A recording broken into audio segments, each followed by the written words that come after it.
आधी रात को जब पूरा घर सो जाता था, तब विधवा जेठानी चुपचाप अपने कमरे का दरवाजा बंद कर लेती थी। देवरानी को लगा कि वो कोई जादू टोना कर रही है, लेकिन जब सच सामने आया तो सबके पैरों तले जमीन खिसक गई।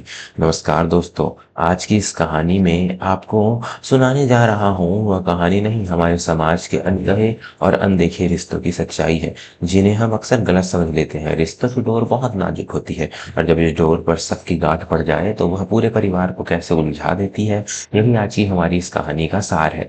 बनारस के एक पुराने मोहल्ले में रहने वाले त्रिपाठी परिवार की यह दास्तान है। इस परिवार के मुखिया थे पंडित दीनानाथ त्रिपाठी, जो दुनिया में नहीं थे। उनके जाने के बाद घर की जिम्मेदारी बड़े बेटे माधव और बड़ी बहू देवती पर आ गई। माधव एक बहुत ही सीधा साधा संस्कारी इंसान था। उसका छोटा भाई था शेखर, जो माधव से उम्र में 10 साल छोटा था। माधव और रेवती की अपनी कोई संतान नहीं थी, इसलिए उन्होंने शेखर को अपने बेटे की तरह पाला था। शेखर के लिए माधव सिर्फ बड़ा भाई नहीं बल्कि एक पिता के समान था, और रेवती उसकी यशोदा माँ जैसी थी। शेखर अपनी पढ़ाई पूरी करके शहर में एक छोटा सा कारखाना लगाना चाहता था। माधव ने अपने छोटे भाई के इस सपने को पूरा करने के लिए दिन रात एक कर दिया, लेकिन नियति को कुछ और ही मंजूर था। कारखाने का उद्घाटन होने से ठीक 1 महीने पहले माधव की एक भयंकर सड़क दुर्घटना में मृत्यु हो गई। माधव के जाने से त्रिपाठी परिवार के जैसे प्राण ही निकल गए। सबसे बुरा हाल था रेवती का, जिसकी तो दुनिया ही उजड़ गई थी। मात्र 35 साल की उम्र में रेवती ने सफेद साड़ी पहन ली और अपने आप को एक छोटे से कमरे में कैद कर लिया। समय का पहिया अपनी गति से घूमता रहा। माधव के जाने के 2 साल बाद रिश्तेदारों के पहुंच जोर देने पर शेखर ने नंदिनी नाम की एक पढ़ी लिखी और समझदार लड़की से विवाह कर लिया। नंदिनी एक अच्छे परिवार से थी और उसके आते ही अब घर को बहुत अच्छे से संभाल लिया। शेखर का कारखाना भी अब अच्छा चलने लगा था। घर में फिर से खुशियां लौटने लगी थी। लेकिन रेवती का कमरा आज भी मातम का हिस्सा बना हुआ था। वह सुबह उठती, चुपचाप घर के काम करती, भगवान की पूजा करती और फिर अपने कमरे में चली जाती। वह किसी से ज्यादा बात नहीं करती थी। नंदिनी ने कई बार अपनी जेठानी से करीबी आने की कोशिश की, लेकिन रेवती हमेशा एक दूरी बनाए रखती थी। नंदिनी को लगता था कि शायद उनके पति के जाने का दुख इतना गहरा है कि वह किसी और को अपने जीवन में शामिल नहीं करना चाहती। लेकिन कहानी ने करवट तब ली जब सर्दियां शुरू हुई। एक रात लगभग 2 बजे के करीब नंदिनी की आंख खुली। उसे बहुत प्यास लगी थी। वो पानी पीने के लिए रसोई की तरफ जा रही थी कि अचानक उसकी नजर अपनी जेठानी रेवती के कमरे पर पड़ी। कमरे के दरवाजे के नीचे से एक हल्की सी पीली रोशनी बाहर आ रही थी। नंदिनी को थोड़ा अजीब लगा, क्योंकि रेवती हमेशा जल्दी सो जाती थी। नंदिनी दबे पांव दरवाजे के करीब गई। उसने कान लगाकर सुनने की कोशिश की। अंदर से एक अजीब सी खटखट और ससराहट की आवाज आ रही थी। नंदिनी को लगा कि शायद रेवती की तबीयत खराब है। उसने दरवाजा खटखटाने के लिए हाथ उठाया था कि तभी अंदर से रेवती के बुदबुदाने की आवाज आई। वह किसी से बहुत धीमी आवाज में कह रही थी, बस थोड़ा सा और, आज इसे पूरा करना ही होगा वरना बहुत देर हो जाएगी। यह सुनकर नंदिनी के कदम वहीं ठिठक गए। कमरे में रेवती अकेली थी। फिर वह किससे बात कर रही थी और क्या पूरा करने की बात हो रही थी? नंदिनी डर गई और चुपचाप अपने कमरे में वापस आ गई। अगली सुबह नंदिनी ने रेवती को देखा तो उसकी आंखें लाल थी और चेहरे पर एक अजीब सी थकान थी। नंदिनी ने पूछा, दीदी क्या रात को आपकी तबीयत ठीक नहीं थी? आपकी आंखें सूजी हुई लग रही हैं। रेवती ने नजरें चुराते हुए बस इतना कहा, कुछ नहीं छोटी, बस रात को नींद नहीं आई, और वो वहां से चली गई। लेकिन नंदिनी का शक गहरा गया था। अगली रात नंदिनी जानबूझकर देर तक जागती रही। रात के ठीक 1 बजे उसने फिर से वही आवाजें सुनी। इस बार उसने हिम्मत करके दरवाजे की दरार से झांकने की कोशिश की। अंदर जो नजारा उसने देखा उसकी रूह कांप गई। कमरे के बीचों बीच रेवती बैठी थी। उसके सामने एक लाल रंग का कपड़ा था और उसके ऊपर कुछ अजीब से सफेद पाउडर या धागा डाल रही थी। उसके चेहरे पर पसीना था और बहुत घबराई हुई लग रही थी। नंदिनी के मन में शक का बीज अब एक पेड़ बन चुका था। बनारस जैसे शहर में पुराने मोहल्लों में जादू टोने की बातें आम थी। नंदिनी को लगने लगा था कि कहीं उसकी जेठानी अपनी किस्मत को सोचते हुए शेखर की तरक्की से जलकर घर में कोई तांत्रिक विद्या तो नहीं कर रही है। और अगले ही दिन ही नंदिनी से रहा नहीं गया। जब शेखर शाम को कारखाने से लौटा तो नंदिनी ने उसे कमरे में बुलाकर दरवाजा बंद कर लिया। सुनिए, मुझे आपसे एक बहुत जरूरी बात करनी है, नंदिनी ने घबराए हुए स्वर में कहा। क्या हुआ नंदिनी, तुम इतनी परेशान क्यों लग रही हो? शेखर ने अपनी शर्ट के बटन को खोलते हुए पूछा। बात ही कुछ ऐसी है, मुझे दीदी पर शक हो रहा है। वह आधी आधी रात तक जागती है और कमरे का दरवाजा बंद करके न जाने क्या अजीब अजीब सी चीजें करती रहती है। मुझे तो लगता है कि वो कोई तंत्र मंत्र या जादू टोना कर रही है। यह सुनते ही शेखर को बहुत गुस्सा आ गया। तुम होश में तो हो नंदिनी? तुम किसके बारे में कह रही हो? तुम्हें अंदाजा भी है भाभी ने मुझे एक माँ की तरह पाला है। मेरे भैया के जाने के बाद तो वो जैसे एक जिंदा लाश बन गई है, और तुम उन पर ऐसा घटिया इल्जाम लगा रही हो। मैं इल्जाम नहीं लगा रही हूँ, मैंने खुद अपनी आंखों से देखा है, नंदिनी ने जिद पकड़ते हुए कहा। अगर आपको मेरी बात पर यकीन नहीं है तो आज रात आप खुद अपनी आंखों से देख लीजिएगा। शेखर ने गुस्से में कहा, ठीक है, आज रात मैं खुद देखूंगा कि तुम्हारे ऐसा कितना बेबुनियाद है। उस रात घर में एक अजीब सा तनाव था। रात के 12 बज चुके थे, पूरा घर शांत था। 1 बजे के करीब रेवती के कमरे की लाइट जली। शेखर और नंदनी चुपचाप अपने कमरे से बाहर निकले। रेवती के कमरे के दरवाजे से हल्की रोशनी आ रही थी और वही पुरानी सरसराहट की आवाज गूंज रही थी। शेखर ने दराज से झांकने की कोशिश की, लेकिन उसे कुछ साफ नहीं दिखाई दिया।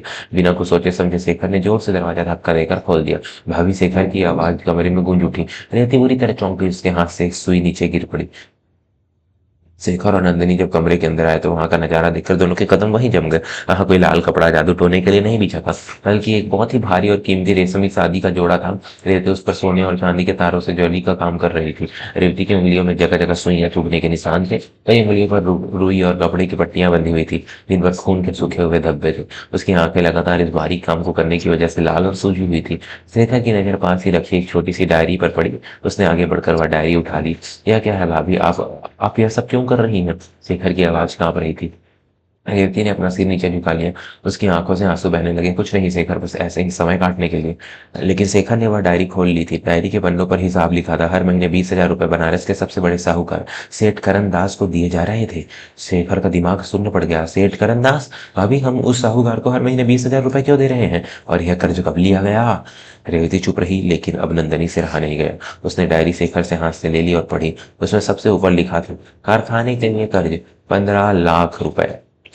शेखर के हाथ से डायरी छूटकर जमीन पर गिर गई। उसे सब कुछ याद आ गया। जब वह अपना कारखाना खोलना चाहता था तो बैंक ने उसे लोन देने से मना कर दिया था। तब उसके बड़े भाई माधव ने कहा था कि उसने एक दोस्त से पैसे का इंतजाम कर लिया है। शेखर को कभी पता नहीं चला कि माधव ने पैसा किस दोस्त से लिया। किसी दोस्त से नहीं, बल्कि शहर के सबसे क्रूर साहूकार सेठ करनदास से अपनी पुश्तैनी हवेली गिरवी रख कर लिया था। भैया ने यह गिरवी घर रख दिया हो मेरे लिए। शेखर फपक फक कर रो पड़ा। रेवती ने अपने आंसू पोंछते हुए कहा, हाँ शेखर, तुम्हारे भैया नहीं चाहते थे सपना टूटे तुम्हारा। उन्होंने कर्ज ले लिया, लेकिन कारखाना शुरू होने से पहले ही वो हमें छोड़कर चले गए। उसके जाने के बाद सेठ करंदाज घर खाली करवाने आ गया। तो आपने मुझे क्यों नहीं बताया भाभी? आपने मुझसे इतनी बड़ी बात छुपाई। शेखर ने जमीन पर बैठकर रेवती के हाथ अपने हाथों में ले लिए। उन हाथों की खुरदुरी और जख्मी त्वचा को छूकर शेखर की रूह कांप गई। मैं तुम्हें कैसे बताती मेरे बच्चे? रेवती ने शेखर के सिर पर हाथ फेरते हुए कहा, तेरा कारखाना तो बस अभी से शुरू ही हुआ था। अगर तुझे इस कर्ज का पता चलता तो तू टूट जाता। तो अपना काम छोड़कर इस कर्ज को चुकाने की चिंता में लग जाता। तेरे भैया का सपना था कि तू एक बहुत बड़ा आदमी बने। मैं उनके सपने को कैसे टूटने देती? इसलिए मैंने सेठ से मोहलत मांगी। मैं जवानी के दिनों में जरी का काम जानती थी। मैंने शहर के एक बड़े कारखाने से वाले से बात की। वो मुझे रात के समय काम दे देता है। दिन में मैं इसलिए नहीं करती क्योंकि तुम लोगों को पता चल जाता और तो मुझे रोक देते हो। बस आधी रात को जब तुम सब सो जाते हो तब मैं यह काम करती हूँ, ताकि हर महीने की किस्त चुका सकूं। अब बस आखिरी 50,000 रुपए बचे हैं शेखर। उसके बाद हमारा ये घर हमेशा के लिए हमारा हो जाएगा। कमरे में सन्नाटा छा गया। सिर्फ शेखर के रोने की आवाजें आ रही थी। जिस जेठानी को नंदनी जादू टोना करने वाली चुड़ैल समझ रही थी, वह असल में इस परिवार की रक्षा करने वाली कोई देवी थी। उसने अपनी नींद, अपना सुख, अपनी आंखों की रोशनी और अपने हाथों की कोमलता, सब कुछ अपने देवर के भविष्य के लिए दांव पर लगा दिया था। नंदिनी दौड़कर रेवती के पैरों में गिर पड़ी। मुझे माफ कर दीजिए दीदी, मुझे माफ कर दीजिए। मैं कितनी पापी हूँ। जिस माँ ने हमारे लिए अपने हाथों को लहूलुहान कर लिया, मैं उसी पर सच्चा चढ़ी थी। मेरे मन में कितना जहर भरा था। मैं आपके इस त्याग को आपका पाप समझ बैठी। रेवती ने नंदिनी को उठाया और उसे गले से लगा लिया। अरे पगली, तू तो इस घर की लक्ष्मी है, इसमें तेरी कोई गलती नहीं है। जब अंधेरे में चीजें छिपती हैं तो अक्सर शक ही पैदा होता है। मैं ही गलत थी जो मैंने अपने ही परिवार से इतनी बड़ी बात छिपाई। शेखर ने उसी वक्त कसम खाई कि आज के बाद उसकी भाभी को कभी सुई धागा उठाने की जरूरत नहीं पड़ेगी। अगले ही दिन शेखर ने अपने कारखाने की बचत से सेठ करनदास का बाकी का कर्ज चुका दिया और हवेली के कागजात वापस ले आया। उस दिन के बाद त्रिपाठी परिवार का नजरिया पूरी तरह बदल गया। रेवती का कमरा जो कभी मातम और रहस्य का प्रतीक था, अब वह उस घर के लिए एक मंदिर बन गया था। नंदनी ने रेवती को वह सम्मान और प्यार दिया जो एक सगी बहन से भी बढ़कर था। दोस्तों, कहानी आपको आज की कैसी लगी हमें कमेंट करके जरूर बताएं और अपने रिश्तेदारों परिवार वालों के साथ इस कहानी को जरूर शेयर करें। हमारे चैनल भी सब्सक्राइब कर दीजिए और कहानियां हम आपके लिए लाते रहेंगे। और बहुत सारी कहानियां ऑलरेडी डाली जा चुकी हैं, तो आप उन्हें देखना बिल्कुल ना भूलें। और बहुत सारी कहानी आपको पसंद आएगी। आपको कैसी कहानी देखनी है वह भी हमें कमेंट करके बताएं, हम वैसी कहानी आपके लिए लेकर आएंगे। और अब आप अपनी कहानी भी हमसे शेयर कर सकते हैं, हम उसे भी जरूर यहाँ सुनाएंगे। धन्यवाद मेरे दोस्तों। शुक्र है आपको ये कहानी अच्छी लगी होगी।